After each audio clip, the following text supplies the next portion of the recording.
ನಮಸ್ತೆ ಸ್ವಾಮಿ. ಸರ್, ನಾವು ಕರ್ನಾಟಕದಿಂದ ಬಂದಿದ್ದೀವಿ. ಆಯಿತು.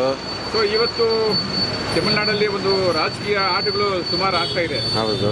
ಆದರೆ ಮೊದಲನೇದಾಗಿ ಈ ಕರ್ನಾಟಕದ ತಮಿಳುನಾಡಲ್ಲಿ ಇವತ್ತು 3 ಪಕ್ಷಗಳಿದೆ. ಹೌದು. ಸೊ 3 ಪಕ್ಷಗಳಲ್ಲಿ ನಿಮ್ಮ ಪ್ರಕಾರ ಯಾರು ಅಧಿಕಾರಕ್ಕೆ ಬರ್ಬೋದು ಏನು ಅನ್ನೋದನ್ನ ಒಂದಷ್ಟು ಮಾಹಿತಿ ತಗೊಳ್ಳೋಕ್ಕೆ ನಾವು ಬಂದಿದ್ದೀವಿ. ಸೊ ನಮಗೆ ಇವತ್ತು ಮೊದಲೇ ಹೇಳ್ತಾ ಇದ್ದೀನಿ, ನನಗಂತೂ ತಮಿಳು ಬರಲ್ಲ, ಕನ್ನಡ ಬರ್ತಾ ಇದೆ. ಒಟ್ಟಾರೆ ನೀವು ಎಲ್ಲೋ ಒಂದು ಕಡೆ ಕನ್ನಡ ಮಾತಾಡಂಗಿದ್ದೀರಾ.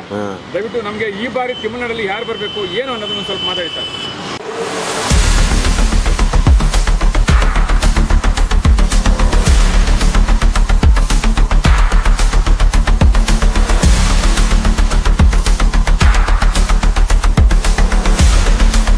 ಮೂರು ಪಕ್ಷ ಐತಲ್ಲ, 3 ಪಕ್ಷದಲ್ಲಿ 2 ಪಕ್ಷ ಹಳೆದು 50-60 ವರ್ಷ ಎಲ್ಲ 70 ವರ್ಷ ತನಕ ಅವರು ಹಳೆಬರು.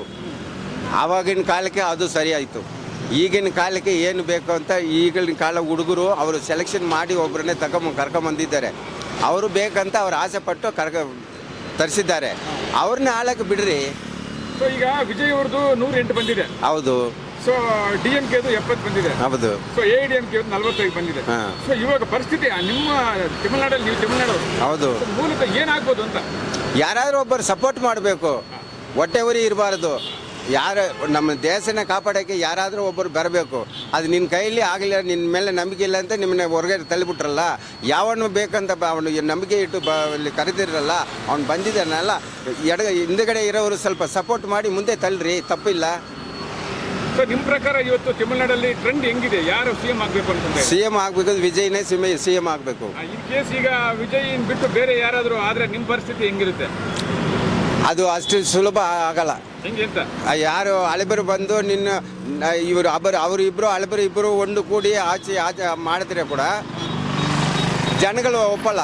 ಸರ್, ಈಗ ವಿಜಯ್ ಅವರಿಗೆ 10 ಸೀಟ್ ಬೇಕು. ಹೌದು. ಅದು ಅಡ್ಜಸ್ಟ್ ಆಗಿಲ್ಲ. ಸೊ ಈಗಿನ ಕೇಸ್ ಏನ್ ಹೇಳ್ತಾ ಇದ್ದಾರೆ ಅಂದ್ರೆ, ತಮಿಳುನಾಡಲ್ಲಿ ಎಲ್ಲೋ ಒಂದ್ ಕಡೆ ವಿಜಯ್ ಬಿಟ್ಟು AIDMK DMK ಇಬ್ರು ಸೇರಿ CM ಆಗ್ಬೋದು ಅನ್ನೋದು ಹೇಳ್ತಿದ್ದಾರೆ. ಈ ರೀತಿ ಏನಾದ್ರು ನಿಮ್ಮ ತಮಿಳುನಾಡಲ್ಲಿ ಆಗ್ಬೋದಾ? ಆಗಕ್ಕೆ ಬಿಡಲ್ಲ ಸ್ವಾಮಿ. ಹೆಂಗೆ ಅಂತ?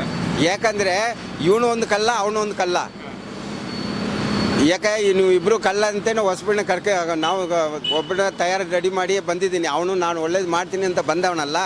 ಕೋಟಿ ದುಡ್ಡನ್ನ ಬಿಟ್ಬಿಟ್ಟು ನಮ್ಗೆ ಒಳ್ಳೇದು, ನಾನು ನಿಮ್ಮ ಕೊಟ್ಟಿದ್ದ ದುಡ್ಡಲ್ಲಿ ನಾನು ಬೆಳೆದೆ, ಇವಾಗ ನಿಮಗೂ ಒಳ್ಳೇದು ಮಾಡಬೇಕಂತ ಅವನು ಬಂದಿದ್ದಾನೆ. ಅವನಿಗೆ ನಾವು ಇದು ಕೊಡ್ತೀವಿ, ಸಪೋರ್ಟು. ಬರ್ತಾರೆ ಖಂಡಿತ. ಇವಾಗ ಕಾಂಗ್ರೆಸ್ಸಲ್ಲಿ 5 ಸೀಟ್ ಇದೆ. ಇವನು ಅನ್ಬುಮಣಿ ರಾಮದಾಸಲ್ಲಿ 4 ಸೀಟ್ ಇದೆ, 9 ಸೀಟ್ ಆಯ್ತಾ. ಇನ್ನೂ 5 ಸೀಟ್ ಯಾರಾದರೂ ಒಬ್ಬರು ಬರ್ತಾರೆ, ಖಂಡಿತ ಅವನು ಕೂರಿಸ್ತಾನೆ. ಈಗ ನಿಮ್ಮ ಪ್ರಕಾರ ವಿಜಯ್ ಅವರು ಚುನಾವಣೆ ಬರೋಕ್ಕೆ ಮೊದಲು ಅವ್ರು ಕೆಲವೊಂದು ಫ್ರೀ ಪ್ಯಾಕೇಜ್ಗಳನ್ನು ಹೇಳಿದಾರ, ಏನೇನು ಹೇಳಿದ್ದಾರೆ ಸರ್? ಏನಂತ?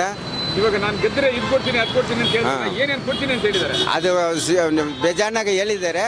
ಫಸ್ಟ್ ಅವರಲ್ಲಿ ಸೀಟಲ್ಲಿ ಕೂತ್ಕೊಳ್ಳಿ, ಫಸ್ಟ್ ಸೈನ್ ಮಾಡಿಬಿಟ್ಟು ನಾನು CM ಅಂತ ಕೂತ್ಕೊಳ್ಳಿ, ಆಮೇಲೆ ಅವ್ರು ಏನು ಮಾಡ್ತಾರೆ ಮಾಡಿಲ್ಲ ಅಂತ ನಾವು ನೋಡೋಣ. ಈಗ ಮಗುಗೆ ಏನು ಬಂಗಾರ ಕೊಡ್ತೀನಿ, ಮದುವೆಗೆ ಕೊಡ್ತೀನಿ ಅಂತ ಹೇಳಿದ್ರೆ ಅದು ಸರಿಯಾಗಿ ನಮ್ಗೆ ಸರಿಯಾಗಿ ಅರ್ಥ ಆಗ್ತಿಲ್ಲ. ಏನೇನು ಕೊಡ್ತೀನಿ ಅಂತ ಹೇಳಿದ್ದಾರೆ? ಒಂದು ಮಗು ಹುಟ್ಟುವಾಗ ಅವ್ನು ಏನು ಕೊಡ್ತೀನಿ ಅಂತ, ಅದು ಮಗುವಿಗೆ ಏನೇನು ಬೇಕೋ ಅಷ್ಟು ಖರ್ಚು ಅವನದೇ ಅಂತ ಎಲ್ಲ ಪ್ರಾಪರ್ಟಿನೂ ಕೊಡ್ತೀನಿ, ಕಾಸ್ಟ್ಯೂಮ್ ಎಲ್ಲ ಕೊಡ್ತೀನಿ ಅಂತ ಹೇಳಿದ್ದಾರೆ.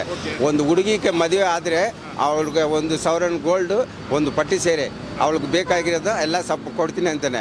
ಆಮೇಲೆ ಒಬ್ಬೊಬ್ಬರು ಮನೆಗೆ 6 ಸಿಲಿಂಡ್ರ್ ದುಡ್ಡಿಲ್ದ ಸಿಲಿಂಡ್ರ್ ಕೊಡ್ತೀನಿ ಅಂತ ಹೇಳಿದ್ದಾರೆ. 6 ಸಿಲಿಂಡ್ರ್ ವರ್ಷಕ್ಕೆ ಅದು ಕೊಡ್ತೀನಿ ಅಂತ ಹೇಳಿದ್ದಾರೆ.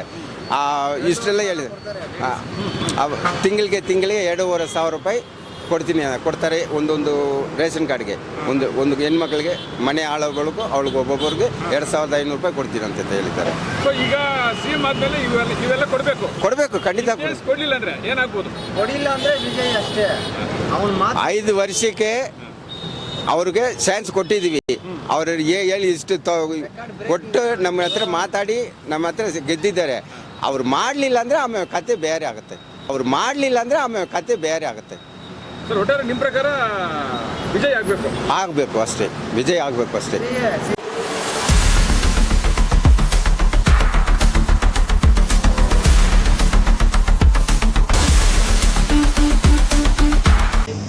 ವೀಕ್ಷಕರೇ, ಇಂತಹ ವಿಡಿಯೋಗಳು ನೋಡಬೇಕಾದ್ರೆ ಐಡಿಯಾ ನ್ಯೂಸ್ ಅನ್ನು ಸಬ್ಸ್ಕ್ರೈಬ್ ಮಾಡಿ, ಶೇರ್ ಮಾಡಿ, ಲೈಕ್ ಮಾಡಿ.